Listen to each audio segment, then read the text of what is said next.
रहीम। अस्सलाम वालेकुम, सुबह खैर। आप देख रहे हैं एक्सप्रेसो। मैं हूं हिना आदिल और मैं हूं अली अनीक सैयद। उम्मीद है आपने एक अच्छा सा आगाज कर लिया होगा अपने दिन का। और जनाब हम भी भरपूर तैयारी के साथ आपके सामने हाजिर हैं। आज मुख्तलिफ टैलेंट से आपकी मुलाकात करवाएंगे और उसके साथ साथ ट्रैवलर से आपकी मुलाकात करवाएंगे, बॉक्सिंग चैंपियन से आपकी मुलाकात होगी। और हमारे शो में आज के दिन डिस्कस होगा वर्ल्ड ऑटिज्म मंथ। इसके साथ साथ हम कैनेडियन इलेक्शन पर भी बात करेंगे और एक खुशखबरी भी है, आप बताएंगे ना। और जनाब खुशखबरी है कि सबसे पहले तो मेरी तरफ से, एक्सप्रेसो की तरफ से आप सबको ज़िक़त का चांद मुबारक हो जनाब। आज यकम ज़िक़त है, इसका मतलब है कि ऑफिशियली हम 1 महीना 10 दिन दूर है ईद उल अज़हा से। ईद उल अज़हा का जिक्र कर रहे हैं तो हज का जिक्र करते हैं। लब्बैक अल्लाहुम्मा लब्बैक, लब्बैक ला शरीका लका लब्बैक, इन्नल हम्दा वन नेमता लका वल मुल्क ला शरीका लका, लब्बैक अल्लाहुम्मा लब्बैक। हाजिर हूँ ए अल्लाह, मैं हाजिर हूँ, तेरा कोई शरीक नहीं, तेरे लिए ही तारीफ़ें हैं, नेमतें और बादशाहत तेरी ही है, तेरा कोई शरीक नहीं। हाजिर हूँ मेरे अल्लाह, मैं हाजिर हूँ। दुनिया भर में हर एक मुसलमान की ख्वाहिश होती है कि वो फ़रीज़ा हज अदा करे और इसके लिए लोग सारी ज़िंदगी पैसे जमा करते हैं और ये फ़रीज़ा अदा करते हैं। हर साल की तरह इस साल भी दुनिया भर से मुसलमान फ़रीज़ा हज अदा करें। पाकिस्तान से हज परवाज़ों का बाज़ाब्ता आगाज़ हो चुका है। इस सिलसिले की पहली हज परवाज़ PK 713 आज सुबह 4:45 पर 442 आज़मीन हज को लेकर इस्लामाबाद से मदीना मुनव्वरा रवाना हुई।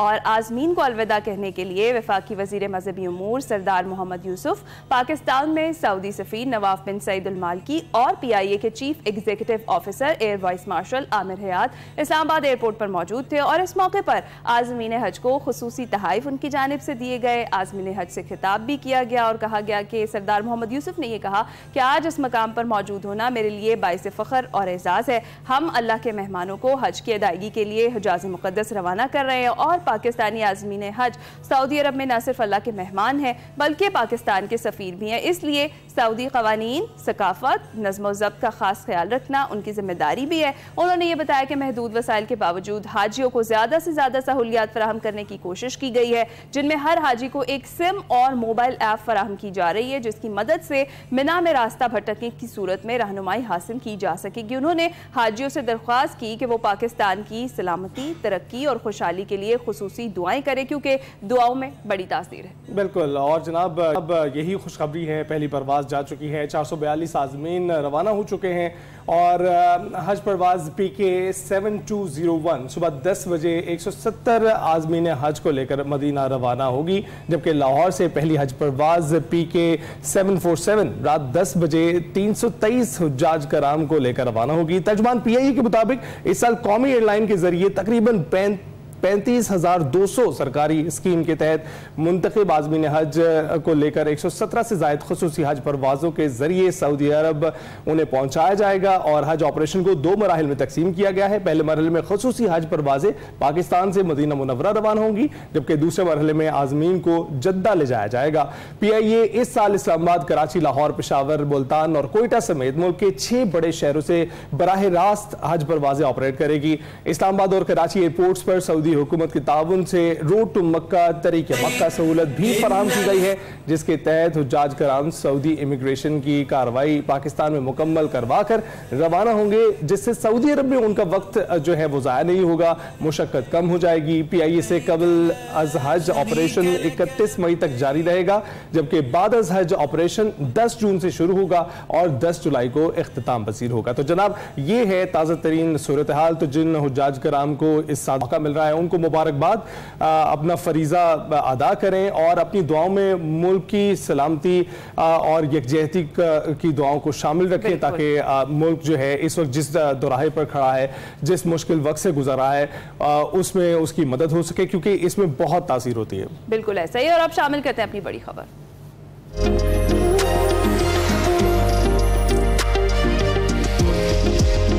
जनाब मुल्की हालात की बात कर रहे थे। नहरों के मामले को लेकर 2 मई को होने वाला इजलास गुज़िश्ता रोज हुआ है और इसमें 4 सूबों के वज़राए आला और वफाकी वज़रा और वज़ीर आज़म ने शिरकत की है।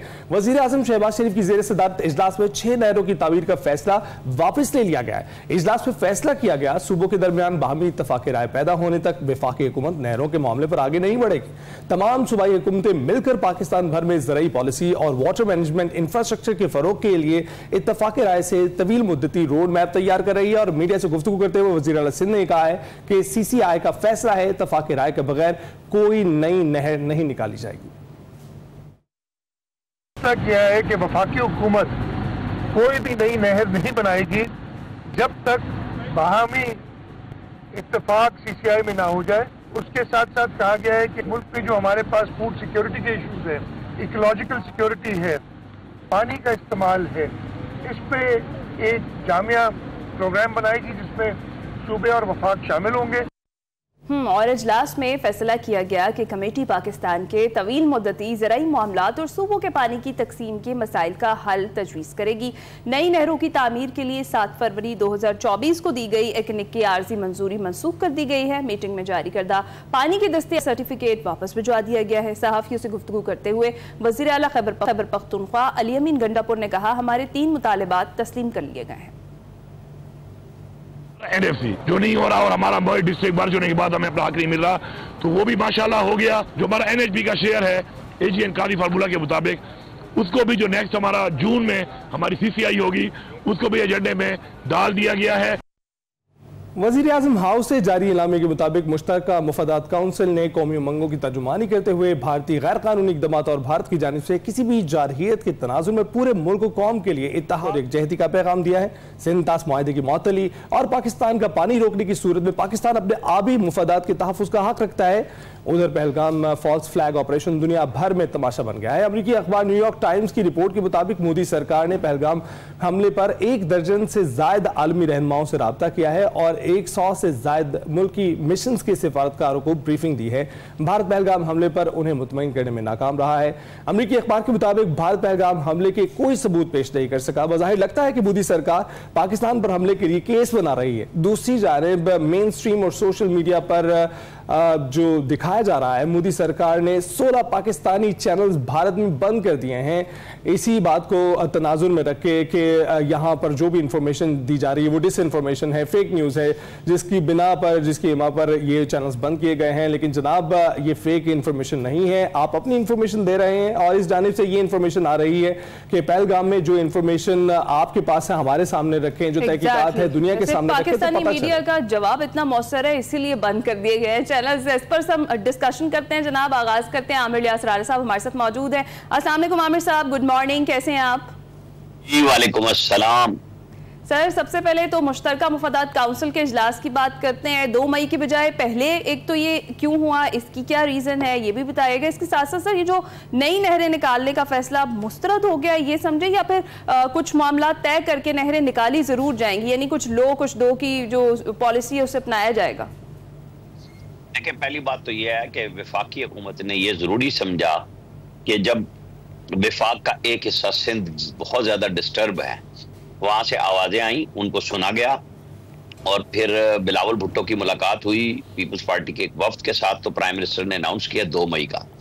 फिर वहां पे जो लोग बैठे हुए थे, एक हाल होता है कि लोगों की पिटाई की जाए और अनरेस्ट पैदा किया जाए, तो वो नहीं किया सिंध गवर्नमेंट ने, बल्कि वफाक से दरखास्त की और वजीर आजम शहबाज शरीफ ने वो मीटिंग जो 2 मई को होनी थी वो 4 दिन पहले बुला ली।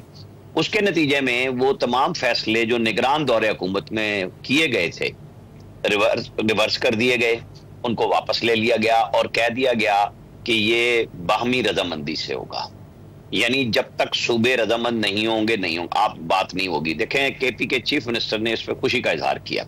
केपी भी चाहता है कि एक नहर उनको मिलनी है दरियाए सिंध से, वो मिलनी चाहिए, लेकिन सब सूबों ने बड़े दिल का मुजाहरा किया कि फड्डा डालने की बजाय विफाक ने और सिंध ने जो पहले मीटिंग की उसको आमन्ना व सदकना कहा और ये तय किया गया कि ये दोबारा मीटिंग जून में होगी। जो बाकी एजेंडाज हैं, चाहे वो केपी के हैं, वो बाकी सूबों के हैं, उनको भी जेर बहस लाया जाएगा और फैसले किए जाएंगे। जून का मतलब यह है कि बजट से पहले पहले ताकि चीजों को दुरुस्त कर लिया जाए।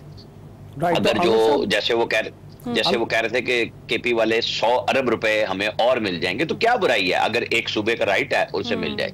मेरे ख्याल में इससे अच्छा दानिशमंदाना फैसला नहीं हो सकता था कि बिल्कुल अगर एक प्रोजेक्ट कंसीव किया गया था और SIFC के बैनर तले था, तो SIFC कोई हदीस तो नहीं है, वो भी पाकिस्तान का एक इदारा है, हुकूमत पाकिस्तान का क्रिएट करता है, तो उसके अंदर दोबारा बैठ जाएंगे जहां जरूरी समझा जाएगा। जाहिर है कि अब आप जुबानी तो नहीं पानी कहते कि जी इतना फुट चला गया, और टेलीमीटर है, वो बता देगा कि किस तरफ कितना पानी गया। सिंध गवर्नमेंट का अपना डाटा है, विफाक का अपना इरसा की सूरत में डाटा है। सुबह लाएंगे, बैठ के बात कर लेंगे। मेरे ख्याल में ये आज के दौर का एक बेहतरीन फैसला था। बिल्कुल, और आमिर साहब बिल्कुल बेहतरीन फैसला था, क्योंकि तमाम स्टेक होल्डर्स जो हैं एक टेबल पर मौजूद थे और उन्होंने अपना अपना मौके पेश किया। लेकिन आपको क्या लगता है कि किसी खास मूवमेंट का क्यों इंतजार किया जाता है, और उस खास मूवमेंट पे ही ये फैसला क्यों होता है कि तमाम जो स्टेक होल्डर्स हैं वो मिलकर बैठेंगे? ये पहले भी तो बैठ सकते थे। देखिए, जिन लोगों ने ये किया, जैसे SIFC का मैंने कहा कि ये निगरान दौर में उन्हें करना ही नहीं चाहिए था बुनियादी तौर पे, कि ये उनका मैंडेट नहीं था कि इस तरह के फैसले निगरान दौर हुकूमत में किए जाएं। फिर उस पर इंसिस्ट किया गया, तो फिर जो सिंध से प्रेशर आया तो वो भी तो अवामी राय थी ना, तो उसको मान लिया गया। मेरे ख्याल में देर आयत दुरुस्त आयत, अब एक फैसला हो चुका है, बहुत अच्छा हो गया है। अनरेस्ट हुआ था, अब उन लोगों को भी बैठने का जवाब नहीं रहेगा। जब CCI ने फैसला कर लिया और अनाउंसमेंट हो गई, प्रेस रिलीज भी जारी हो गई, अब नोटिफिकेशन के लिए कह दिया गया है इरसा को भी कि आप अपने फैसले रिवर्स करें। उन सबको नए सिरे से बातचीत होगी तो अच्छा है। अगर एक तय कर लें, देखिए ना, एक पानी है ही नहीं और आप उस पर डिवाइड हो रहे हैं मजीद। आपका दुश्मन आपके साथ क्या करने जा रहा है, आप उसको नहीं देख रहे, बल्कि अपने अंदर नई दुश्मनियां बना रहे हैं। तो होशमंदी नहीं थी ना, तो अब बेहतर हो जाएगा। मेरे ख्याल में ये जो मैं कह रहा हूं कि ये दुरुस्त बात हुई कि बैठ गए विफाक के साथ। ये प्राइम मिनिस्टर को बिल्कुल ये बात क्या कही जा सकती है कि बहुत पहले हो जाना चाहिए था। चले, जब नहीं हुआ अब तो हो गया ना, कोई ऐसा नुकसान नहीं हुआ। सूबे विफाक के साथ मिलते हैं तो सब मिल के बनते हैं ना, ये नहीं है कि कोई अलग से है। तो उन्होंने भी विफाकी हुकूमत से मुतालबा किया ना, अगर सिंध ने किया, और विफाकी हुकूमत ने बात मान ली। बिल्कुल ठीक है। आमिर साहब, ये तो हो गया मामला एक तरफ, और दूसरी जानिब कल सेनेट में हमें APC की भी गूंज सुनाई दी। बैरिस्टर अली जफर ने, सेनेटर फैसल वावड़ा ने जिक्र किया कि APC बुलाई जानी चाहिए, इस वक्त ज़रूरत है, खास तौर पर जो पहलगाम वाक़या हुआ है उसके बाद की सूरत हाल को मद्देनजर रखते हुए। आपको लग रहा है कि आने वाले वक्त में APC जो है वो बुलाई जाएगी और उसकी ज़रूरत है? देखिए, दो चीजें हैं, या APC बुला लें या पार्लियामेंट का मुश्तरका इजलास बुला लें। अच्छा, तो उसके अंदर बुनियादी तौर पे जो आपने मैसेज देना होता है वो देना होता है कौमी यकजहती का। आपको पता है कि PTI की पार्टी पूरी की पूरी ये शराइत लगा रही है इस वक्त कि पहले इमरान खान को लाओ, उनके अंदर मुख्तलिफ आवाजें हैं। तो गवर्नमेंट जब भी फैसला करेगी, जैसे इंडिया की तरफ से अगर कोई फर्दर इकदाम होता है तो मेरे ख्याल में उससे पहले शायद ये ना करें। अगर होगा तो बिल्कुल पार्लियामेंट का मुश्तरका इजलास भी बैठेगा, बात भी होगी, और जो मुंतखब क़यादत आई भी है उन सबको बात करने का मौका भी मिलेगा और वो एहतजाज भी करेंगे। तो गवर्नमेंट अभी मुनासिब नहीं समझ रही इस सेंस में कि डिवाइड होगा बहुत हाउस। APC में तो PTI देखे ना, पहले नेशनल सिक्योरिटी कमेटी में उन लोगों ने 14 लोग नामजद किए, उनकी पार्लिमानी पार्टी ने कि हम जाएंगे और हम बात करेंगे, लेकिन उनके सोशल मीडिया ने इतना प्रेशर क्रिएट किया कि वो बैकआउट कर गए कि पहले हमें इमरान खान से मिलाओ, फिर हमें उससे बात कराओ।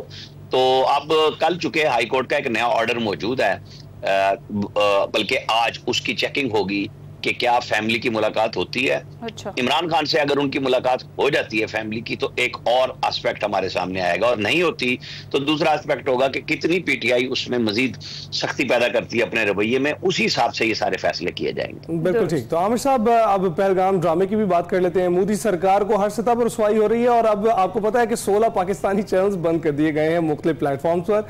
कैसे देखते हैं आप इसको?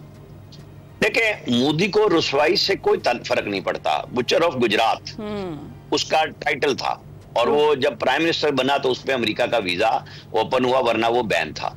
अच्छा, आज क्या हो रहा है? उनके बहुत अच्छे ताल्लुकात हैं, बहुत बड़ा मुल्क है, बहुत बड़ी मईशत है।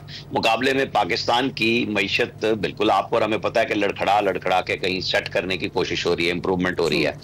मुश्तरका दोस्त भी हमारे लगे हुए हैं कि जैसे सऊदी अरब ने बात की, ईरान ने बात की कि जो इंडिया और पाकिस्तान के दरमियान टेंशन को बढ़ने न दें। चाइना ने बड़ी अच्छे अंदाज से बात की, सिक्योरिटी काउंसिल ने मुतनाज़ा इलाका उसे तस्लीम किया, लेकिन हटदर्मी से तो बात नहीं आ रहा ना इंडिया।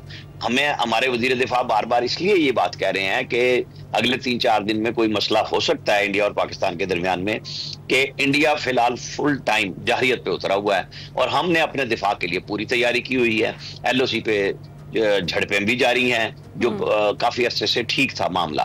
तो तैयारी भी है, दोस्त मुल्क भी लग रहे हैं। अब अमेरिका ने भी कहा है कि जैसे अमेरिकी सदर ने तो अपने स्टाइल में कहा कि 1000 साल से लड़ रहे हैं और ये ठीक कर लेंगे, और वो ये प्रेशर डाल रहे हैं, ये बात कह रहे हैं कि सबको रिस्ट्रेंट का मुजाहरा करना चाहिए। लेकिन मोदी का ख्याल ये है कि वो बांग्लादेश में जो उनको हजीमत उठानी पड़ी है, जो नेपाल में चाइना की एंट्री हुई है, उसके बाद वो समझ रहे हैं कि हम जो इलाके के चौधरी और थानेदार अमेरिका के साथ मिलके बनना चाह रहे थे, वो हमारी हेजमनी खराब हो रही है। तो वो कोई बड़ा वाकया ड्रामा जैसे उन्होंने स्टेज किया जिसका कोई सबूत ना वो 100 सिफारतकारों को दे सके, ना दुनिया को वैसे दिखा सके कि क्या इन्वॉल्वमेंट है पाकिस्तान की, जो उन्होंने इतने बड़े इकदाम उठाए, इंडस वाटर ट्रीटी खत्म कर दी अपने तौर पे, तो उनकी नजर में है कि वो एक बड़ा मुल्क है। और ये क्या हो गया कि हमें कोई मानने को तैयार नहीं है, उनकी जो इलाकाई इस्तेमारी कुव्वत थी वो कमजोर पड़ती दिखाई दे रही है, ये उसका नतीजा है। सही है। तो आमिर साहब, आपको लगता क्या है, जिस तरह से भी आपने दोस्त ममालिक का जिक्र किया, चाइना ने कहा है पाकिस्तान की हिमायत का ऐलान किया है, इसके साथ साथ रजब तैयब एर्दोगान ये कह रहे हैं कि वो पाकिस्तान के साथ हैं, हमारे जितने भी दोस्त ममालिक हैं वो यही कह रहे हैं। आपको लगता है कि जो पाकिस्तान की इस वाक़े के बाद सफारती सतह पर कोशिशें हैं वो दुरुस्त सम्त में हैं? देखिए, हम अपने तय ठीक कर रहे हैं काम कि हमारे डिप्टी प्राइम मिनिस्टर वजीर खारजा इसहाक डार मुसलसल लोगों को फोन कर रहे हैं, वज़ीर खारजा को अपने जो हम मनसब हैं उन सबसे बात कर रहे हैं, उसका एक हौसला अफजा नतीजा आ रहा है। और पाकिस्तान की तरफ से जो ऑफर PMA एकेडमी में प्राइम मिनिस्टर शहबाज शरीफ ने की कि वो एक इंटरनेशनल न्यूट्रल इंक्वायरी कराने को तैयार है, तो वो ये तो नहीं होगा ना कि पाकिस्तान या इंडिया के एक्सपर्ट बैठ के उसकी इंक्वायरी करेंगे, तो उसके लिए इंडिया अभी नहीं समझ रहा। हमारे यहाँ भी कुछ आवाजें उठी कि जी पता नहीं शायद हमारी कमजोरी है, कि हम कह रहे हैं भाई हमारी कमजोरी होती, हम कोई गिल्टी होते तो फिर तो हम ये ऑफर ही ना करते ज्यादा ना तहकीकात की। ये हमारी बिल्कुल ओपन ऑफर है कि आप बताइए, लेकिन इंडिया उस तरफ आ नहीं रहा क्योंकि सबूत है नहीं। आप देखेंगे मेरे ख्याल में इस तरह का स्टेज ड्रामा करने से पहले अगर वो बॉलीवुड के किसी प्रोड्यूसर को ले लेते तो वो अच्छी इनकी शूटिंग वूटिंग करवा लेता, जो फायरिंग शायरिंग हुई कोई वीडियो मिल जाती। अब तक तो वो ये भी नहीं प्रोड्यूस कर सके कि इतनी दूर LOC से 4 घंटे के फासले पे लोग आए, क्या वो चलावे थे, वो आए और गायब हो गए। वो कौन थे लोग, वो कहां चले गए जब आपका चप्पे चप्पे पे 7 लाख से ज्यादा सिपाही इंडियन फौजी खड़ा है? वो क्या कर रहा है वहां पे? इंटेलिजेंस फेलियर हुआ है, उनकी सिक्योरिटी फेलियर है, या ये ड्रामा है? ये तो इंडिया को जवाब देना है ना। वो तस्लीम करें कि भाई हाँ, हम पूरी वादी को 2019 से उन्होंने मजीद जहन्नम का रास्ता दिखाया हुआ है कि कोई जिंदगी को चलने नहीं देते थे, और वहां की डेमोग्राफी को, आबादी को बदलना चाह रहे हैं कि वहां के डोमिसाइल की वो जो 370 उन्होंने लगाया है कि डोमिसाइल वो इंडियंस को जो आजाद जम्मू कश्मीर से ताल्लुक नहीं रखे, हिंदू आबादकारों को लाके वहां बिठाया जा रहा है दुनिया को तासुर देने के लिए और एक इन्वेस्टमेंट की अपॉर्चुनिटी बना रहे थे। उससे तो ये इनका सारा काम खराब हो गया है। इनको बहुत ज्यादा जवाब देने पड़ेंगे, लेकिन इस वक्त उनके जहन पे ये खून सवार है कि हमें पाकिस्तान को सबक सिखाना है, क्योंकि उनको बहुत बड़ी हजीमत उठानी पड़ी है बांग्लादेश में, मैं बार बार कह रहा हूं, और नेपाल के अंदर उनका जो असर रसूख था, यानी जो एक छोटा सा मुल्क, वो भी उनके काबू में नहीं रहा। तो वो अपनी उस ताकत का मुजाहरा करना चाह रहा है। वो समझता है कि जो हम दुनिया को कह रहे थे कि हम इतनी बड़ी माशी कुव्वत है, लेके चलेंगे। जो कुछ भी हुआ है 370 आर्टिकल के बाद हो रहा है, और आवाजें अब उनकी अपने मुल्क से उठ रही हैं कि माइनॉरिटीज को दबाओगे तो ऐसे इकदाम देखने में सामने आएंगे, ऐसी कार्रवाइयां देखने में सामने आएंगी। और अभी आज ही का बयान है जो उनकी जानिब से दिया जा रहा है कि जनाब चौकीदार से पूछा जाता है जब ऐसा कोई हमला होता है कि भाई आप कहां थे, आप क्या कर रहे थे। तो इसके साथ साथ आपने अमेरिका का हवाला दिया कि अमेरिका इस सारी सिचुएशन में कह रहा है कि कड़ी नजर रखे हुए हैं, लेकिन ये दोनों झगड़ालू हैं, झगड़ा करते आए हैं, तो अब जो है ये जैसे पहले रिजॉल्व कर लेते थे अब भी ऐसे ही रिजॉल्व कर लेंगे। लेकिन ख्वाजा आसिफ ये कहते हैं कि अगले 2-3 दिन जो है वो काफ़ी जो है कशीदगी वाले हैं और उसमें हाई अलर्ट पर है पाकिस्तान। उसमें कोई वाकया अगर हुआ तो हुआ, उसके बाद जो है चीज़ें नॉर्मलाइज होना शुरू हो जाएंगी। आप भी ऐसे ही देखते हैं?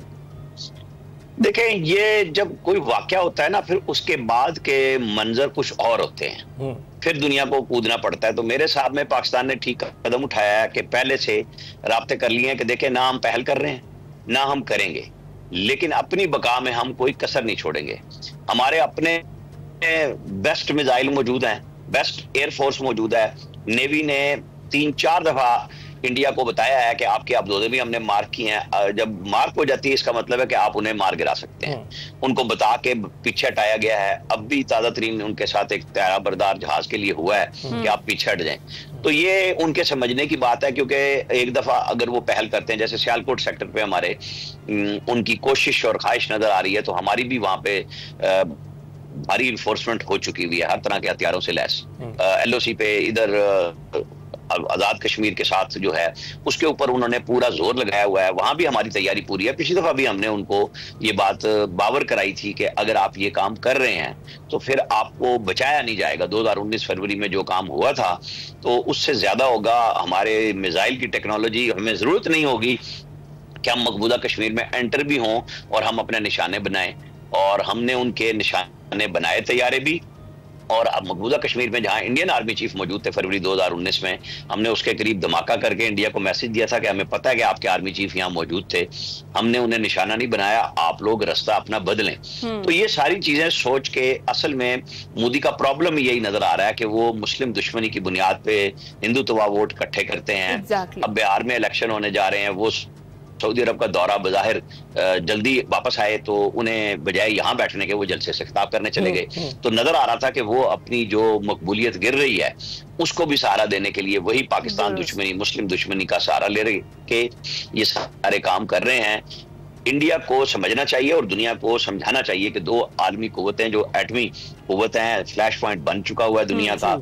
अगर ये काम शुरू हुआ तो पाकिस्तान ज़ाहिर लंबी रिवायती जंग नहीं करेगा। हमारे वजीरे दिफा बार बार ये कह रहे हैं कि हम फिर अपनी बका के लिए अगर एटम बम भी इस्तेमाल करना पड़ा तो हम करेंगे। गैर रिवायती हथियार, ये आप नेशनल सिक्योरिटी कमेटी की प्रेस रिलीज देख लें जहां फुल रिजॉर्व लिखा हुआ है, नेशनल स्पेक्ट्रम के तहत पूरी कुव्वत से जवाब दिया जाएगा। तो वो यही कुव्वत है जो हम बार बार बता रहे हैं कि आपको नहीं बख्शा जाएगा। बिल्कुल ठीक है, बहुत शुक्रिया आमिर इलियास राणा साहब हमारे साथ मौजूद थे। ओवरऑल जो पॉलिटिकल सिचुएशन है उसको हम डिस्कस कर रहे थे। एक्सप्रेसो में वक्त हुआ एक छोटी सी ब्रेक का। वेलकम बैक टू एक्सप्रेसो जी। अब आपको बताएं कि पाकिस्तान समेत दुनिया भर में ऑटिज्म के मर्ज से आगाही का महीना मनाया जा रहा है और इस मर्ज के शिकार बच्चे सीखने, समझने और बोलने में दुश्वारी, नजरें ना मिलाना और एक ही अमल को बार बार दोहराना ऑटिज्म की नुमाया अलामात में शामिल है। ऑटिज्म में मुब्तला अफराद को रोज़मर्रा के मामूलात में बहुत सारी मुश्किलात पेश आती हैं। ऐसे बच्चों की तवज्जो आसानी से हट जाती है, जबकि अपने इर्द गिर्द मामूली सी तब्दीली भी उन्हें बेचैन या चिड़चिड़ा कर सकती है। इस हवाले से कई तंजीमें काम कर रही हैं। उनमें ऑटिज्म केयर एंड रिहेबिलिटेशन भी एक है और उसकी CEO डॉक्टर मारिया काज़मी हमारे साथ मौजूद है। उनसे मजीद बात करें। बिल्कुल डॉक्टर साहिबा, थैंक यू वेरी मच हमें ज्वाइन करने के लिए। कैसी हैं आप? अल्हम्दुलिल्लाह, वेलकम। अच्छा, ये बताइएगा कि बच्चों में ऑटिज्म कैसे पैदा होता है, इसकी वजूहात क्या होती हैं और इसकी तशखीस के लिए कौन सी अलामात जो हैं उनको नोटिस करना चाहिए? स्टिल अभी तक दुनिया की रिसर्च के मुताबिक इसके अभी तक इंफॉर्मेशन नहीं हमें हासिल हो सकी है कि ये किस तरह से होता है। लेकिन टिल नाउ 2 टीमें पाकिस्तान में और इंटरनेशनल मार्केट में काम कर रही हैं। एक जीन्स पे काम कर रही है और एक MMI की जो वैक्सीन लगती है वो जो फर्स्ट बूस्टर होता है उसके बाद ये रिपोर्ट हो रहा होता है ज़्यादातर, और ये रिपोर्ट होता है आफ्टर द 1 ईयर। कुछ बाएँ जो हैं जो समझ सकती हैं वो बहुत ही माइनर फीचर्स को भी समझ जाती हैं, लेकिन कुछ माएँ जो नहीं समझ पाती हैं तो वो 2-2, 3-3 साल तक के बच्चे जो हैं वो रिकग्नाइज नहीं कर पाती हैं। समथिंग एल्स उनकी इस पर्सनैलिटी में कुछ इस डिस्टर्बेंस है। टिल नाउ जब केस रिपोर्ट हो रहा होता है हमें तो आता है जब जस्ट फॉर स्पीच थेरेपी के लिए कि मेरा बच्चा बात नहीं कर रहा है तो इसकी स्पीच थेरेपी करवा देना। तो अगर फिर हम जब आइडेंटिफाई कर रहे होते हैं कि बच्चा ऑटिज्म में फॉल कर रहा है तो फिर बताया जाता है कि नहीं जी, स्पीच का ही ओनली इशू नहीं है, इसके दूसरे इश्यूज भी हैं। ओके, तो इसको ये इस तरह ठीक। डॉक्टर साहिबा, मैं ये जानना चाहूँगी कि आप मुझे ये बताएं कि आपने ऑटिज्म पर काम करने का आगाज़ कब किया और क्यों किया? आपको क्या ज़रूरत लगी कि जो स्पेशल नीड्स चिल्ड्रन हैं उनके लिए काम किया जाए? देखिए 2014 में मैंने ये स्टार्ट करा प्रोग्राम को, और 2014 के बाद मैंने पाकिस्तान में आके, इससे पहले मैं इंटरनेशनल मार्केट में काम कर रही थी, पाकिस्तान में 2014 में आई और स्टार्ट करा। पाकिस्तान में ऑटिज्म को मुख्तलिफ कैटेगरी में फॉल कराया जा रहा था। इंटेलेक्चुअल डिसेबिलिटी, के हवाले से उसको रिकग्नाइज कराया जा रहा था, कभी कोई डेफ एंड डम्ब के नाम पे इसको आइडेंटिफाई कर रहा था, जिसकी वजह से प्रॉब्लम ज्यादा आ रहे थे। इसकी वजह से मैंने ऑटिज्म पे काम करना शुरू करा। Okay okay. और डॉक्टर साहब, जिस तरह से अभी हम बात कर रहे थे, आपने भी कहा कि अर्ली एज में इसकी कुछ माएँ जो हैं वो इसकी तशख़ीस कर लेती हैं या जज कर लेती हैं, और उसके बाद ये पता चल जाता है कि ये जो बच्चा है ये स्पेशल नीड जो है वो चाइल्ड है। लेकिन आपको क्या लगता है कि वैसे किस एज में अमूमी तौर पर ऑटिज्म की तशख़ीस हो जाती है, और इसकी बेसिकली क्या अलामात होती हैं जो शुरू से ही ज़ाहिर हो जाती हैं, और वालिदैन को कब अलर्ट हो जाना चाहिए?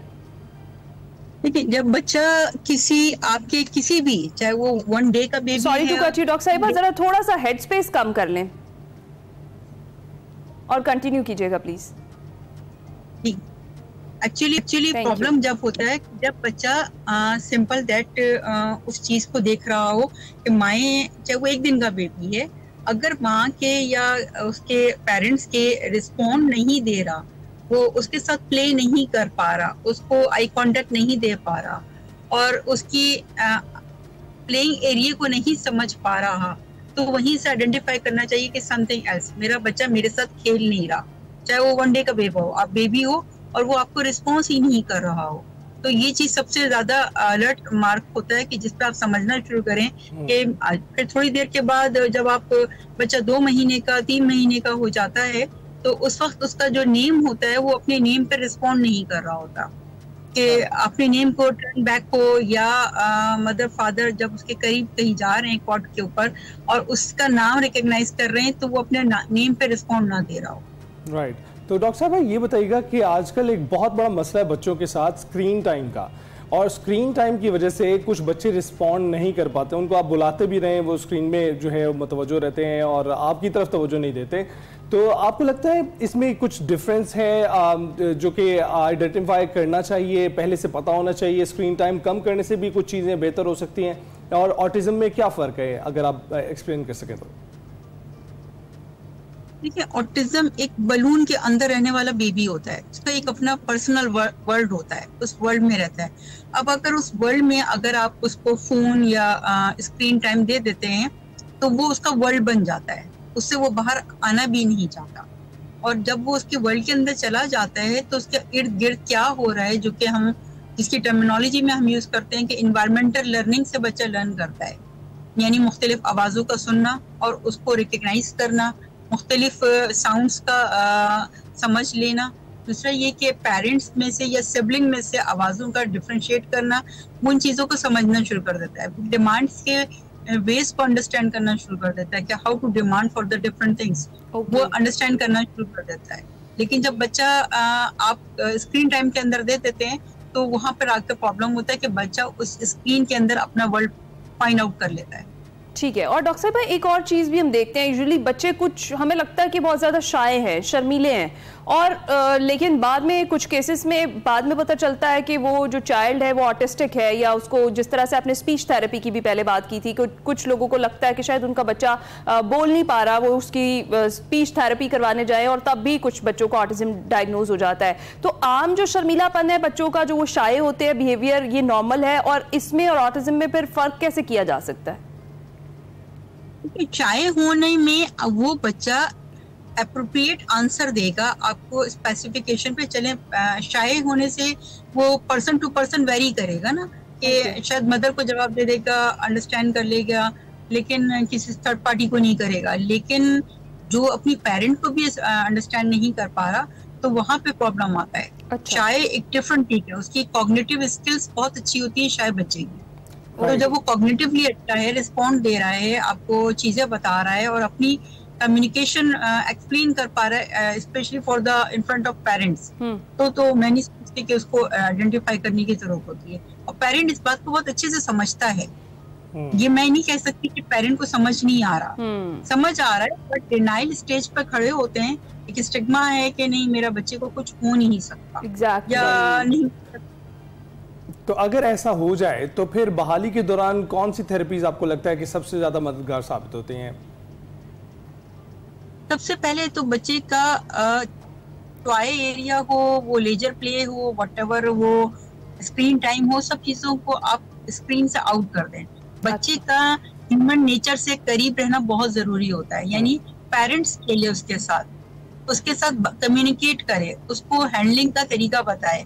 तो फॉर एग्जांपल नॉर्मल जिंदगी में हम एक नॉर्मल बच्चे को कभी भी 5 साल तक के अंदर में माएँ उसको शूज पहनना नहीं सिखाती हैं, उसको जिपिंग करना नहीं सिखा रही, उसको होल्डिंग करना नहीं सिखाती हैं, उसको कोई भी चीज नहीं, वो गॉड गिफ्टेड तरीके से लर्न कर लेता है। लेकिन जब आप देख रही हैं आपके बच्चे के अंदर कोई प्रॉब्लम आ रहा है और वो नहीं समझ पा रहा, तो इसको माइनर टू माइनर थिंग्स भी एक्सप्लेन करना पड़ता है। फॉर एग्जाम्पल वो उसको मिल्क दे रही है तो बार बार आइडेंटिफाई कराए, you want milk, this is milk. तो वो इस तरह से आइडेंटिफाई होता है। यानी उसको ड्रेसेस पहना रही है तो बताया this is shirt, this is frock और दिस इज शूज और दिस इज सैंडल। तो वो बार बार जब आइडेंटिफाई करेगी तो उसकी मेमोरी में चीजें सेव होना शुरू हो जाएंगी। इसके बाद उसके पास वोकैबुलरी की एक लिस्ट आ जाएगी। ठीक है डॉक्टर साहब, एक और चीज इम्पॉर्टेंट वो ये कि क्या ऑटिज्म का इलाज मुमकिन है या फिर इसको सिर्फ और सिर्फ मैनेज किया जा सकता है?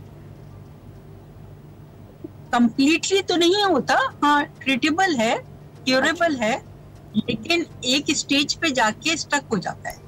एक वो वाली स्टेज क्या होती है कि बहुत ज्यादा मतलब एक ऐसा कंप्यूटर है वो जिसके ब्रेन में जो फिट किया हुआ है हमने वो सस उसी के अंदर है। अब अगर उससे थोड़ा सा आउटसाइड बात हो गई है, फॉर एग्जाम्पल एक बच्चा अपने एजुकेशन कंप्लीट करने के बाद उसने जो एजुकेशन में पढ़ा या कंप्यूटर में जो सीखा वो करने के बाद उससे आउटसाइड आजकल मैच हो रहा है फॉर एग्जाम्पल, अब उससे मैच पर बात की जाएगी तो वो बात नहीं कर सके। राइट तो डॉक्टर साहब आपने जो अभी बताया कि कुछ जो पेरेंट्स हैं वो डिनायल में होते हैं अपने बच्चों को लेके, तो उनको क्या पैगाम देना चाहेंगे आज? सॉरी, आपने बताया था कि कुछ पेरेंट्स डिनायल में होते हैं, वो सिम्टम्स देख भी रहे होते हैं तब भी जो है वो इनकार करने की सूरत हाल में होते हैं कि और कुछ शक में भी होते हैं कि कुछ शक में भी होते हैं, तो आप उनको क्या मशवरा देंगी आज?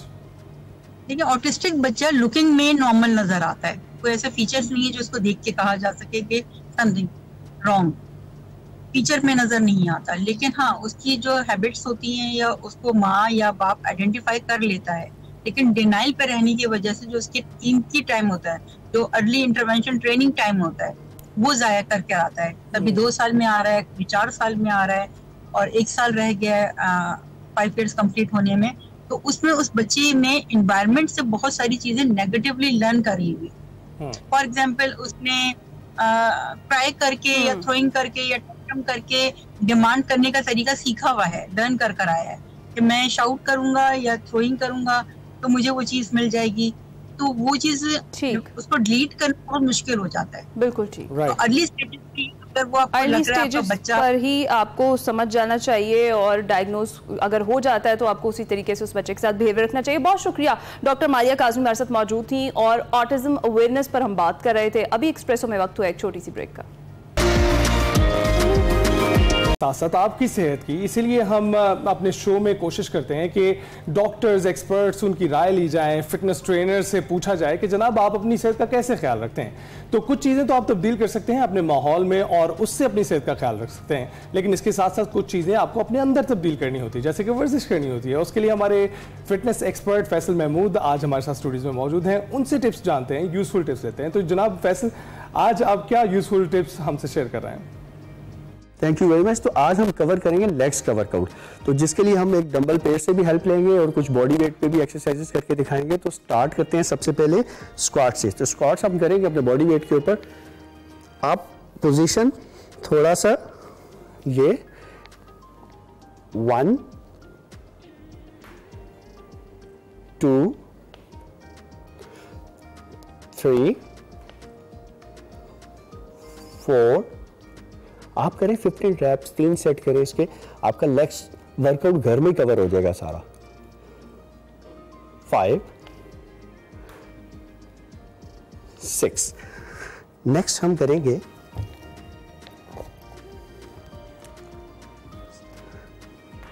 1 2। अच्छा, इसकी पोजीशन आप देख लीजिएगा कैसे करना है। मैं एंगल बना रहा हूं ताकि आपको क्लियरली नजर आ जाए। कुछ लोग आगे फेंक देते हैं चेस्ट को, कुछ लोग ऐसे पीछे ले जाते हैं, वो बैक पे प्रेशर चला जाता है। आपने बिल्कुल नॉर्मल रखना, स्ट्रेट। 1 2 3 सेम आप रिपीट करिए 1 2 और दूसरा आपने जब आप डाउन जाएंगे तो ये नहीं आपकी टच होगी 3 4 5 नेक्स्ट मूव हम करके दिखाते हैं आपको सोमो स्क्वाट्स। आप डंबल को ग्रिप कर लें, आपका इनर थाई ये सारा इससे कवर हो जाएगा 1 2 3 चेस्ट अप हेड अप 4 5 6 पहले हमने की थी फॉरवर्ड लंजेस, अभी हम करेंगे एक लेग पीछे 1 2 3 4 नेक्स्ट मूव हम करेंगे हैम कर्ल के लिए, सॉरी हैमस्ट्रिंग के लिए हम करेंगे। ये पोजीशन आप लेंगे, डंबल होल्ड। जब आप यहां तक आप होल्ड करेंगे तो आपका सारा प्रेशर यहां आएगा आपके हैमस्ट्रिंग के ऊपर। आज जब डाउन जाएंगे तो प्रेशर शिफ्ट हो जाएगा, तो आपने फोकस ये करना है 1 ये होल्ड किया, ये भी सारा ये वाला एरिया मेरा स्ट्रेच है, सारा प्रेशर मेरा हैमस्ट्रिंग के ऊपर है 2 3 4 5 3 सेट 15 रेप्स, हर एक्सरसाइज के 3 सेट 15 रेप्स और 30 सेकंड हर सेट के अंदर ब्रेक। लास्ट हम करेंगे काफ के लिए 1 2 3 अगर घर में है तो आप सीढ़ियों का इस्तेमाल भी कर सकते हैं, जैसा ये जैसे स्टेप बना हुआ है तो आप सारा प्रेशर इस तरह भी शिफ्ट कर सकते हैं 2 3 4 तो ये था हमारा लेग्स का वर्कआउट। उम्मीद है कि आप मिनिमम वेट से घर में अपना वर्कआउट आप लेग्स का कंप्लीट कर सकते हैं। Thank you so much Faisal, आपने इतने महदूद टाइम में हमें इतना कुछ बता दिया, इतना कुछ सिखा दिया। लेकिन नाजरीन, सबसे इंपॉर्टेंट चीज़ ये है कि हमने तो आपको सिखा दिया, अब आपने इसको करना है। हम ब्रेक पर जाते हैं, आप ज़रा प्रैक्टिस कीजिए। अस्सलाम वालेकुम नाज़रीन, मैं वकार अहमद और आप देख रहे हैं एक्सप्रेसो किताब। आज जो किताब है वो दियारुद्दश्त है, अफसानों का मजमूआ है।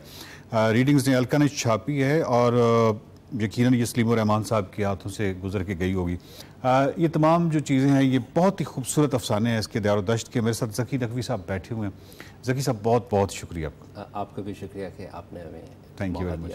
प्रॉब्लम फिर वही है कि ये एक ऐसी किताब है कि जिस पे पता नहीं कितने सेगमेंट हो सकते हैं। उसकी वजह ये है कि इसका एक अफसाना जो है मुझे मैं देखता हूँ। सबसे पहले तो मुझे बताइए कि ये जो एक अफसाना है जिसमें करम खान साहब हैं, ये क्या हकीकी किरदार है? बिकॉज ये इतना पावरफुल किरदार है कि मुझे काबली खान वो याद आ गया, उनका मुश्ताक मंजूसवी साहब का। इस तरह का एक ताकतवर किरदार है जी। इस तरह है कि इस अफसाने का जो मरकज़ी किरदार है करम खान, बुनियादी तौर पर ये एक शख्सियत से, एक हकीकी शख्सियत से इंस्पायर होकर ये ख़याल आया ये कहानी लिखने का। गो के बाद में कहानी, किस्से और दूसरी कुछ जिसे कहते हैं ज़ेब बढ़ा भी देते हैं कुछ ज़ेब दास्तां के लिए, उसके इजाफे उसमें ज़रूर किए गए। फ़ज़ल ख़ान मरहूम हमारे इलाके के एक शायर थे।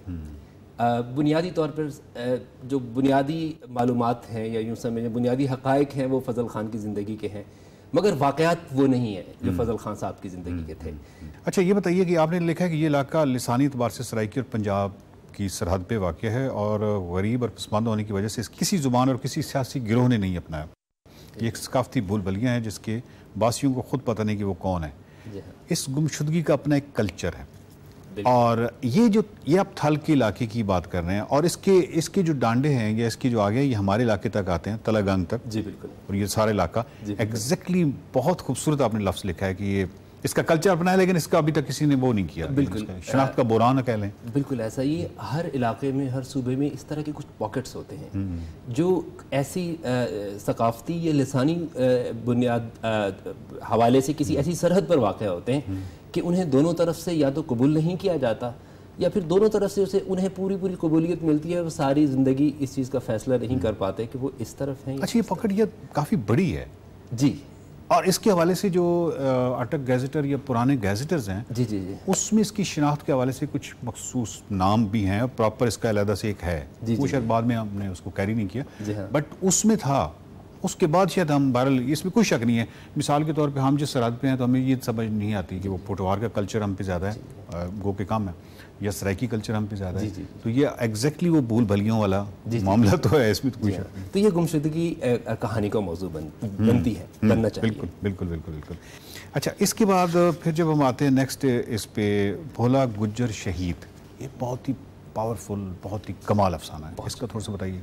बहुत शुक्रिया। इस अफसाने की बुनियादी तौर पर जो इसकी जड़ें जो हैं वो मेरे एक अमली तजर्बे से जुड़ी हैं। मैं एक इदारे जस्टिस प्रोजेक्ट पाकिस्तान में इंसानी हकूक़ के कुछ प्रोजेक्ट्स पे काम करता रहा। एक प्रोजेक्ट सज़ाए मौत के कैदियों के बारे में था, सज़ाए मौत के उन कैदियों के बारे में जो किसी वजह से कैद सज़ाए मौत के वो मुस्तहिक नहीं बन रहे, या तो वो जहनी मरीज़ हैं या कोई और वजह है। दूसरा जो प्रोजेक्ट था वो उसी में जो दूसरा मुझे काम मिला वो था पुलिस टॉर्चर का निशाना बनने वाले लोगों से मिलना, उनसे उनकी कहानियाँ सुनना, और ये एक सहाफ़ी की तरह नहीं, एक इन्वेस्टिगेटर की तरह, जो वकील के साथ एक केस वर्क इन्वेस्टिगेटर होता है। वो मालूम करता है कि इसमें किस हद तक सच्चाई है, किस हद तक इल्ज़ाम तराशी है। दोनों तस्वीर के दोनों रुख होते हैं। उनमें बड़े बड़े नए नए तजुर्बे मुझे मिले। उसमें नए नए रुख देखने को मिले, अवाम के भी और पुलिस के भी। ठीक है, एक तरफ यानी मुहाफ़िज़ वाला रुख भी पुलिस का जो है वो झूठा नहीं है, ठीक है, मगर दूसरी तरफ उन्हें हमेशा से सप्रेशन के एक टूल के तौर पे जो इस्तेमाल किया जाता रहा है। और बिलखुसूस हमारे लायलपुर या फैसलाबाद और इन इलाकों में जो हमारा ज़ात पात का एक निज़ाम है और जो एक तबकाती कशमकश है, उसके अंदर ऐसे इदारों को जब इस्तेमाल किया जाता है तो कुछ नए इंसानी बहरान जन्म लेते हैं। और वो इस कहानी में फिर पहलू दर पहलू और भी इसमें कुछ चीज़ें। कौमी शनाख्ती कार्ड अगेन, मतलब क्या खूबसूरत अफसाना है। मुसल्ली जो हैं ये एग्जैक्टली ये पूरी कास्ट जो है ये बहुत उसका ऑपरेशन का उनका बहुत ज़्यादा शिकार रही है। और मुझे अच्छा लगा कि आपने इसका दर्द दिल आपने उस हवाले से आपने इनके बारे में लिखा है। ये किरदार, हमारी कहानी, ये हमारी जो देहाती रहतल है, जो हमारी देहाती सकाफत है, उसमें जो मुसल्ली हैं ये एक ऐसा किरदार है जिन्हें नज़रअंदाज नहीं किया जा सकता। हम नज़रअंदाज करके भी इन्हें नज़रअंदाज नहीं कर सकते। क्यों? मैं समझता हूँ इनकी जड़ें इस मिट्टी में हमसे ज़्यादा गहरी। हम पर तो फिर भी पहाड़ों से आने वाले आलियाओं के और दूसरों के असरात हैं। ना हमारी रंगत यहाँ की है, ना हमारी नामों के साथ जो हैंडल लगे हुए ना वो यहाँ के हैं। ठीक है, ये लोग मैं समझता हूँ हमसे ज़्यादा यहाँ के, ठीक है, और शायद इसी की सज़ा भुगतते रहे हैं हमेशा से। तो इनको हमेशा एक ख्वाहिश रही है। फिर उन अमली तजुर्बात में भी देखा कि वल्नरेबल एक हिस्सा है सोसाइटी का, जिस वजह से इन्हें बहुत आसानी से निशाना बनाया भी जाता है हर तरह के इम्तियाज़ात का। और इनके अंदर कुछ डिफेंस मैकेनिज्म्स इतने स्ट्रॉन्ग हो गए हैं। जी हाँ। और ये और फिर अगेन मेरा अपना जो ज़ाती तजर्बा है उसमें इनको इतना क्रिएटिव देखा है मैंने, इतना ये तख्लीक़कार हैं, किसी भी शोबे में जाएँ, मतलब मुझे अभी मुख्तलिफ शोबे इनके ज़हन में आ रहे हैं। वो कुछ भी, वो स्पोर्ट्स हो सकता है, वो कुछ भी हो सकता है, वो परिंदे पालना हो सकता है, वो कुछ भी है। लेकिन again time as a resource शायद इनके पास ज़्यादा था, जिसकी वजह से ज़्यादा क्रिएटिव हुए या जो भी है। लेकिन अगेन बहुत बहुत कमाल। ये जिस सेक्लूजन में रहे हैं, इस सेक्लूजन ने इन्हें नेचर के, मैं समझता हूँ इन्हें नेचर के, फितरत के बड़ा करीब रखा है लोगों को। तो इनमें से जो लोग बिल्कुल कुछ ऐसे भी थे जिन्होंने बंजारों की तरह, आदिवासियों की तरह ज़िंदगी गुजारी, वो बड़े पुरस्कार लोग हैं। एक दफ़ा मैं घुड़सवारी का शौक़ था, तो सवार घोड़े पे सवार जा रहा था, तो ये रेडी पे पूरा एक खानवादा लदा हुआ पास से गुजरा। तो वो जो मुसल्लन बैठी थी वो बोली, ये घोड़ी बेचोगे? मैंने कहा बिल्कुल भी नहीं।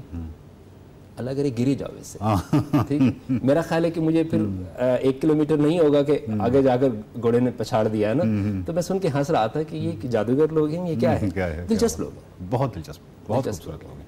एक एक बंदा जो है ना उस पर आप पूरी स्टडी कर सकते हैं, बहुत बहुत ही कमाल है। अच्छा ये बताइए कि ये जो फिर आते हैं आपके, मैं कहूँगा शायद 50 years ऑफ सॉलिट्यूड की तरफ, वो उसकी 7 नस्लों की नहीं, मैं आपकी शहर मदफून की बात करूँ कि वो तो चले कोई 7 नस्लों की कहानी थी, आपका ये 2-3 नस्लों में ये सारा बदलाव जो है वो ऐसा लगता है, ये ख्याल कैसे आया और ये क्या डिटेल में पूरा मुकदमा आपने खड़ा कर दिया? मतलब असल में उन दिनों में बहुत सफ़र के आलम में था।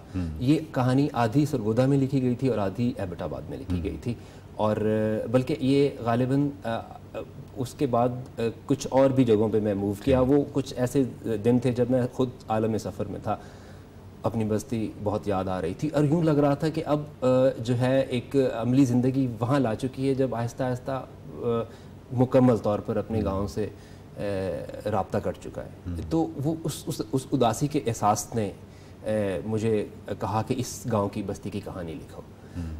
नुनमीम राशिद साहब की नज़्म हसन कुज़गर बड़ी मशहूर नज़्म है, उसका वो खूबसूरत मिसरा, जहाँज़ाद 9 साल इस तरह गुजरे हैं मुझ पर कि जैसे किसी शहर मदफून पर वक्त गुजरे।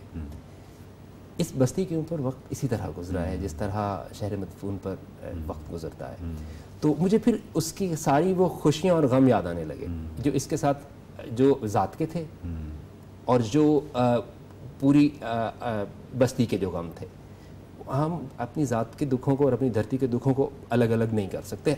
मैं समझता हूँ हमारे जैसे लोग, बिलखुसूस जो हसास और अदीब लिखने वाले जो लोग हैं, तो फिर उन्हें मिलाकर जो है ये कहानी ने जन्म लिया, क्योंकि इसमें कुछ उदासियाँ थीं, कुछ शिकायतें थीं। शहर मदफून एक बड़ी फिल्म का लिखा लिखाया स्क्रिप्ट है, मतलब एक बहुत बड़ी फिल्म, बहुत खूबसूरत फिल्म, क्योंकि हमारे यहाँ तो कुछ और तजर्बे नहीं किए जाते। बावजूद मैं ये नहीं कहता कि हमारे यहाँ को क्रिएटिव लोग नहीं हैं या वो कुछ वजूहत हैं जिसकी वजह से हम वो एक टिपिकल कुछ मौज़ूआत से बाहर नहीं निकलते, लेकिन अगर निकला जाए या अगर रिसोर्सेज हों तो शहर मदफून एक पूरा स्क्रिप्ट है, एक बड़ी फिल्म का स्क्रिप्ट। जी हाँ, क्योंकि कुछ कल्चर्स हैं जिन्हें हमने डॉक्यूमेंट करना है इससे पहले कि वो गुम हो जाए। जी हाँ, और ये वाली जनरेशन जो है ना वो बहुत अहम है, ये जो ट्रांजिशनल जो उसने देखा है सारा, बड़ी हैरान कुन। एक और सवाल है लेकिन उसकी तरफ जाने से पहले, खुश ख़त बरकत गुलशन का खुदाफिज, ये एक नई चीज़ थी, यानी तख्ती आपको जब लिखवाते थे तो इस पर ये जुमला इसलिए नया था क्योंकि जनरली मैंने रिलेट किया अपने आप को और इसके साथ, तो हर चीज़ ही कॉमन थी, हर चीज़ ही कॉमन थी। ये कुछ नया, और मुझे लगता है कि ये बहुत ही कुछ स्पेसिफिक उस इलाके, उस स्कूल तक शायद महदूद है। किसी उस्ताद मुहतरम साहब की इख्तिरार थी, क्योंकि पुराने असातिज़ा अपनी ज़ात में एक दिलचस्प सी एक अंजुमन होते थे और उस अंजुमन के बड़े निराले रंग। नाज़रीन पढ़ लेंगे, लेकिन मैं सिर्फ नाज़रीन को ये बताता जाऊँ कि बेसिकली तख्ती जब लिखा करते थे तो उसमें हुक्म था कि तख्ती लिखते हुए ऊपर ये सतर लाजमी लिखा करो, खुश ख़त बरकत गुलशन का खुदाफिज। अब इन्होंने आगे लिखा है, ज़की साहब ने, खुदा जाने इसका मफहूम क्या था और गायत क्या थी, लेकिन कमाल है। बहुत बहुत शुक्रिया, thank you very much. Zaki Naqvi की किताब है दियारो दश्त, अफसाने हैं और बहुत ही खूबसूरत किताब है। मतलब इस पर जो रफ़ाकत अजाद साहब ने और मोहम्मद हसन महराज ने बहुत ही खूबसूरत इनका लिखा है, इसके हवाले से तबसरा उनका। ये एक बहुत बहुत अहम किताब है अफसानों के हवाले से, और इसको ज़रूर ख़रीदिएगा, ज़रूर पढ़िएगा और आपको लुत्फ़ आ जाएगा। इसमें कोई ऐसा आपको एक्चुअली आपको कोई ऐसी भरत तक नज़र नहीं आती, यानी कोई एक होता है कि आपकी शायद किसी ने शाया करवाने के लिए एक आध अफसाना बीच में, नो, बहुत ही कमाल चुनाव इख्तियार किया गया। सारे के सारे अफसाने बहुत ही बाकमाल हैं। देखते रहिए एक्सप्रेस। Welcome back. जमहूरियत की बात करते हैं तो जनाब एक जगह है जहां पर इस वक्त इंतखाबात जारी हैं। कनाडा में आम इंतखाबात हो रहे हैं। इब्तदाई नताइज में हुक्मरान लिबरल्स को हरीफ कंजर्वेटिव पर बढ़तरी हासिल है और लग यूँ रहा है कि कनाडा में मखलूत हुकूमत बनने जा रही है, लेकिन जनाब अब ऐसा नहीं लग रहा। अब लग रहा है कि जो लिबरल्स पहले से इक्तदार में हैं वही दोबारा इक्तदार में आ रहे हैं। कनाडा में हुक्मरान लिबरल्स पार्टी के रहनुमा मार्क कार्नी का कंजर्वेटिव पार्टी के पियर से मुकाबला है, सख्त मुकाबला था, और इस वक्त जो नताइज सामने आ रहे हैं उसके मुताबिक 165 सीट्स मार्क कार्नी को मिली हैं और 147 जो सीट्स हैं वो कंजर्वेटिव के पास हैं। इसके साथ साथ आपको बताते चले कि जो कनेडियन पार्लियामेंट है उसमें 343 रुकनी हाउस ऑफ कॉमन्स होता है, जिसमें 172 सीट्स चाहिए होती हैं और 172 सीट से 7 सीट्स की दूरी पर इस वक्त जो लिबरल्स हैं वो हैं, और यूं दिखाई देता है कि अब वो मेजॉरिटी गवर्नमेंट बनाने की सिचुएशन में आ गए हैं और इलेक्शन में 50 से ज्यादा पाकिस्तान पाकिस्तानी भी मैदान में उतर चुके हैं। इसी पर हम बात करेंगे जी, हमारे तज्जियाकार शेरदिल कनाडा से हमें ज्वाइन कर चुके हैं। अस्सलाम वालेकुम शेरदिल, गुड मॉर्निंग, कैसे हैं आप? वालेकुम अस्सलाम, गुड मॉर्निंग है ना, आप कैसी हैं?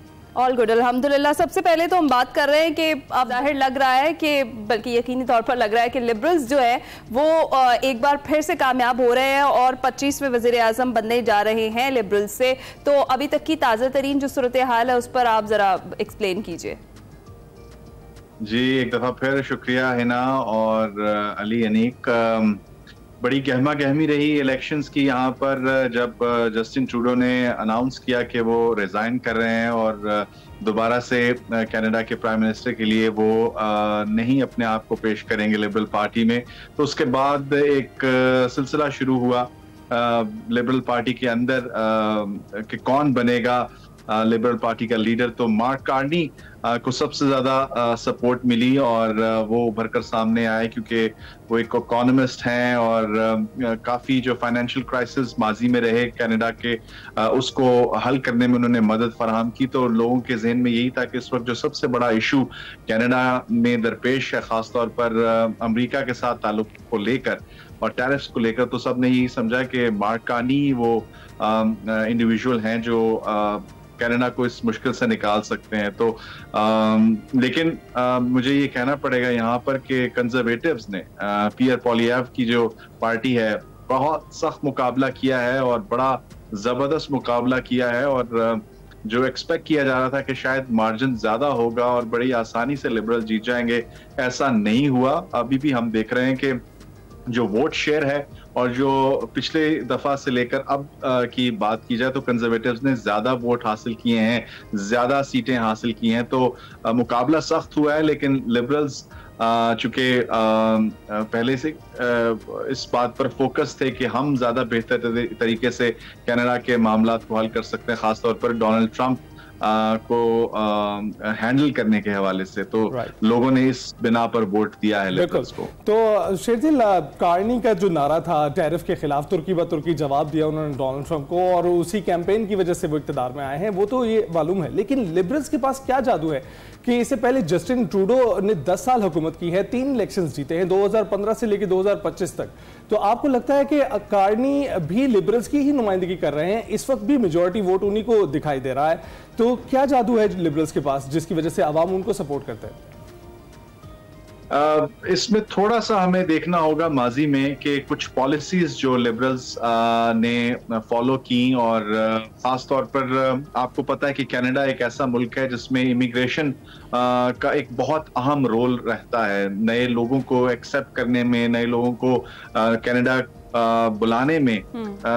जो लिबरल पार्टी है उसकी जो पॉलिसीज हैं उसने बड़ा कलीदी किरदार अदा किया, और फिर जितने यहाँ पर मौजूद हैं इमिग्रेंट्स वो ज्यादा लिबरल पार्टी को ही सपोर्ट करते हैं। तो जो ओवरऑल पॉलिसीज रही हैं लिबरल पार्टी की माजी में, खासतौर पर इमिग्रेंट्स को लेकर, तो उससे काफी इनको हेल्प मिलती है। और इसके अलावा भी और बहुत सी इनकी पॉलिसीज हैं जो लोगों के साथ रेजोनेट करती हैं, और बहुत मेजॉरिटी में हम देखते हैं कि ऐसे सूबे जहां पर जैसे नॉर्दर्न टेरिटरीज हैं, यहाँ पर हमेशा से लिबरल्स का होल्ड रहा है, ओंटारियो में लिबरल्स का होल्ड रहा है। तो ये कुछ सूबे ऐसे हैं जो डिफाइन करते हैं कि कौन हुकूमत बनाएगा। तो लिबरल्स की हमेशा से स्ट्रॉन्ग होल्ड रही हैं ये प्रोविंसेस जिनका मैंने जिक्र किया है। ठीक है, तो शेरदिल ये भी बताइएगा कि जिस तरह से अभी आपने कहा कि टर्नआउट भी बड़ा जबरदस्त रहा, तो इतने बड़े टर्नआउट की वजह क्या आपको लगता है कि ट्रंप का वो बयान है जिसकी वजह से आवाम ने ज्यादा वोटिंग में हिस्सा लिया है और इतनी ज्यादा दिलचस्पी दिखाई?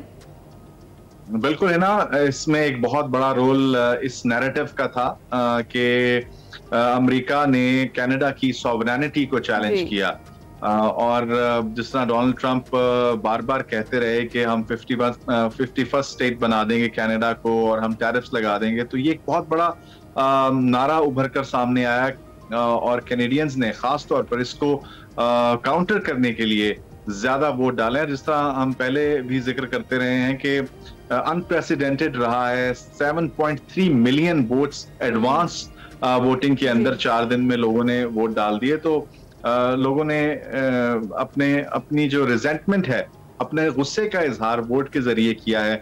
और इसके अलावा भी बहुत से और मसाइल थे, बहुत से ऐसे नारे थे जो उभर कर सामने आए। खासतौर पर बड़ी तादाद में मुस्लिम वोटर्स भी कनाडा में मौजूद हैं, ओंटारियो में, वैंकूवर में और बाकी सूबों में मौजूद है। तो उन्होंने भी एक बड़ा अहम रोल प्ले किया, क्योंकि कंजर्वेटिव्स का जो स्टांस गजा को लेकर रहा वो मुसलमानों के साथ रेजोनेट नहीं कर रहा था जो यहाँ पर रहते हैं।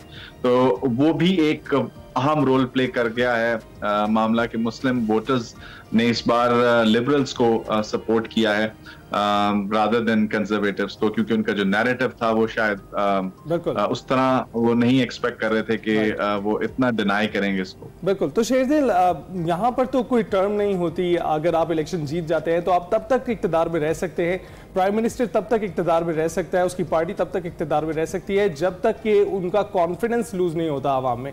तो आपको क्या लगता है कि जस्टिन ट्रूडो स्टेप डाउन जो उन्होंने किया उसकी मेजर वजह क्या थी, और अब जो कार्नी इक़्तिदार में आते हुए दोबारा दिखाई दे रहे हैं, इस वक्त भी मौजूदा प्राइम मिनिस्टर भी है, तो आपको क्या लगता है कि इनके आने के बाद क्या मेजर तब्दीली आएगी? दोबारा इलेक्शन जो हुआ है उसमें जीत के बाद क्या मेजर तब्दीली आने वाली है कनाडा में?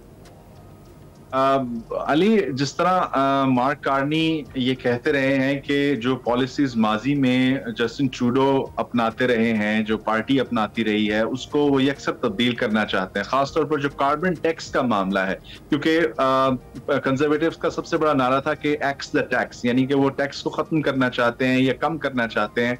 तो एक कार्बन टैक्स जो जस्टिन ट्रूडो ने लगाया था उसको मार्क कार्नी ने आते ही खत्म कर दिया। तो ये भी एक बड़ा अहम फैक्टर रहा है मार्क कार्नी की जीत में। तो वो कहना ये चाहते हैं कनाडा की आवाम से कि हम जो माजी में पॉलिसीज लोगों के हक में सही साबित नहीं हुई उनको हम चेंज करेंगे या उनको बेहतर करेंगे। तो उसमें टैक्स का एक बहुत बड़ा रोल रहा है। और इसके अलावा दीगर पॉलिसीज जो जस्टिन ट्रूडो की थी उनको भी जो है वो चेंज करने का मार्क कार्नी बारहा कह चुके हैं। और वैसे भी स्किल सेट जो मार्क कार्नी का है वो एज इकोनॉमिस्ट है कि वो फाइनेंसेस को बेहतर समझते हैं। तो ये फर्क होगा जस्टिन ट्रूडो की लीडरशिप में और मार्क कार्नी की लीडरशिप में। Alright, thank you so much Sherdil, आप कनाडा से बराह रास्त हमारे साथ मौजूद थे और हम बात कर रहे थे कनाडा का आम इंतखाबात। अभी एक्सप्रेसो में वक्त हुआ एक छोटी सी ब्रेक का। Gracias a la vida, gracias al amor, amor, amor, amor, amor, amor, amor, amor, amor. Gracias, gracias por la vida.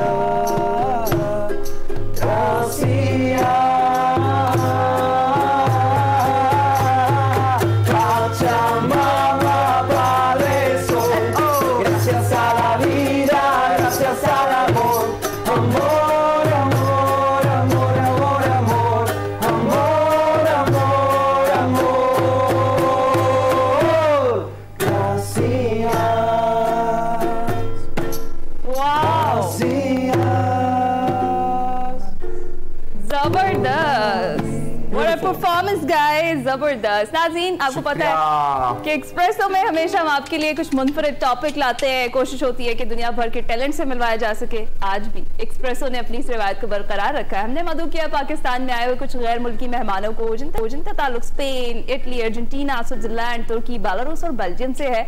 और ये नौजवान एक कारवा की सूरत में मोहब्बत का पैगाम लेकर निकले और एक ऐसे खूबसूरत सफर की कहानी है जो मोहब्बत, भाईचारे और इंसानियत की खुशबू से मुल्कों और इंसानों के दरमियान बनी सरहद को मिटाती है। जनाब, हम आपसे तारुफ करवा देते हैं कि हमारे साथ कौन कौन मौजूद है।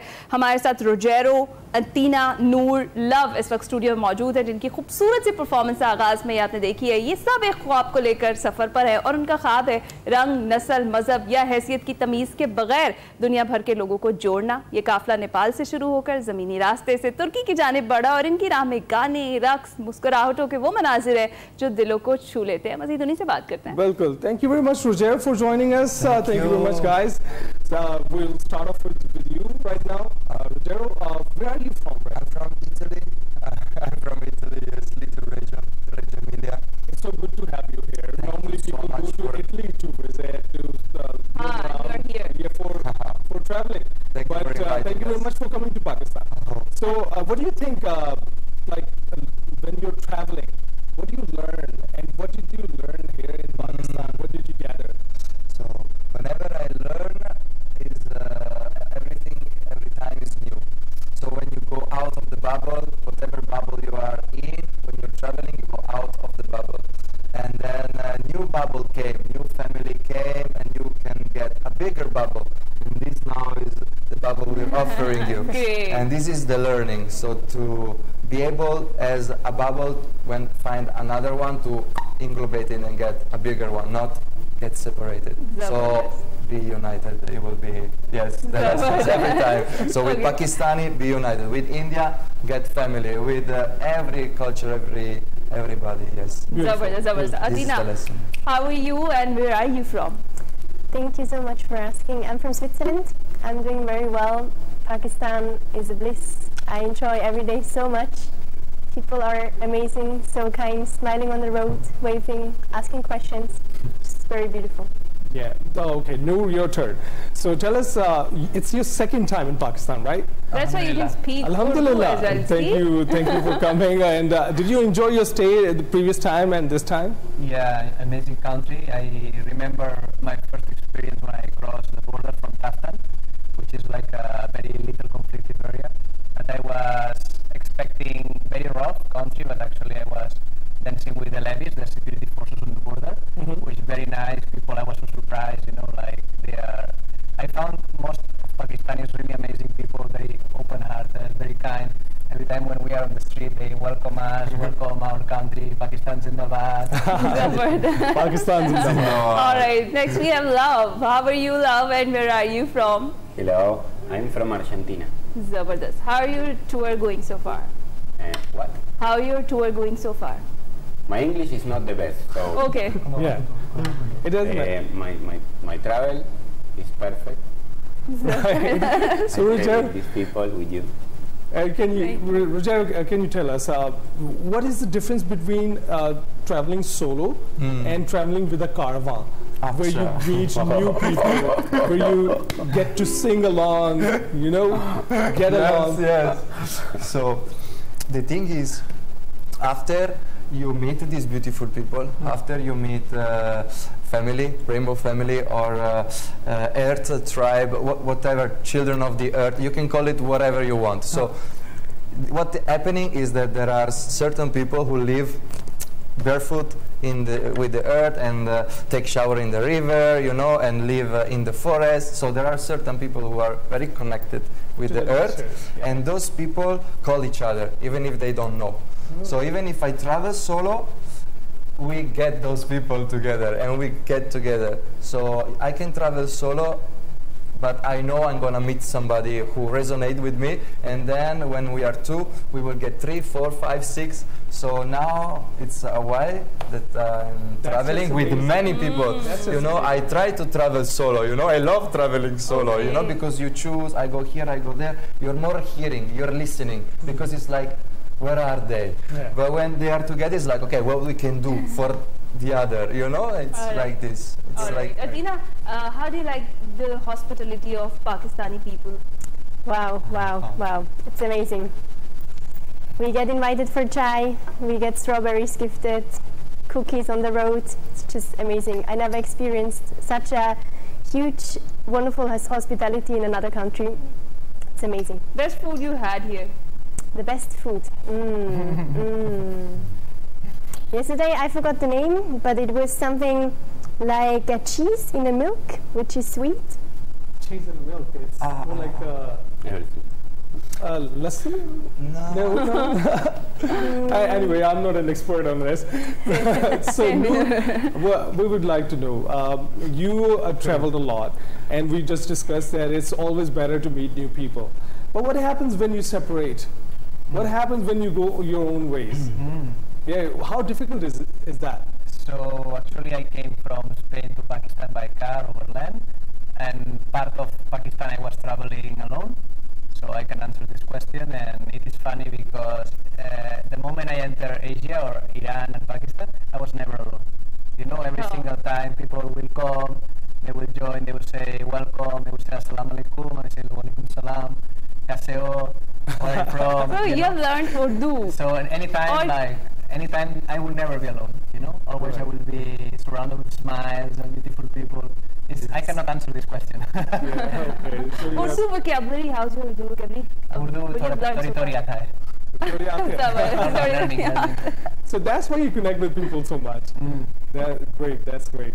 So what would you like to say? Anything, any message that you want to give to the other travelers who are intending to come to Pakistan? Yes, connect with us. So Rogero, where you guys met first? We met with Love in Kumbh Mela in Allahabad. With Noor at a gathering of tribe people, rainbow people in Nepal, as well as my sister. Yes, we met at a different time. We connect in different levels, and now we are trying to resonate. You know, like it's amazing. So how? No, it's 2 months we travel together already, but feels way more. You know, like it's nothing. 2 months is just the mind number. Right. You know, like. So how long have you been traveling, and how long will you be traveling? Now I'm traveling like in my mood, like in my feeling, like since I was 21. But I left home, Italy, for coming in Asia first time in November. So now it's 5 months. 5 months already. Yeah. So Athena, what's your plans? So I traveled since December 2023, 1.5 years soon. Yeah, and I keep going as long as I can, as long as I feel like. There's so much beauty to see, and I just always listen to my heart where it takes me. So I hope for some while longer. Zabardast. All right, as you guys are traveling together and you guys sing together, we want another performance. Thank you so much. Please. Ukulele.